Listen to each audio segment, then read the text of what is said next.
Yan na ang mga dagkong balita karong adlawa sa AOne Mindanao. Dakong sunog, miulbo sa maa sa Davao City.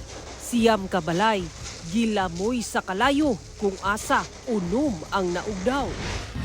Lalaki sa Cagayan de Oro City nga gituhang dunay diferensya sa pang-isip. Patay human gibunalan og helmet. Suspect gibarugan nga self-defense ang gihimo. 35 kabagong kaso sa leprosy natala sa Southern Philippines Medical Center sa tuig 2024 nga gikan sa managlahing lugar sa Mindanao. Bagong himugso nga baby boy napalgam patay sa usa ka bakanteng luna sa General Santos City ug gitangag sa iro.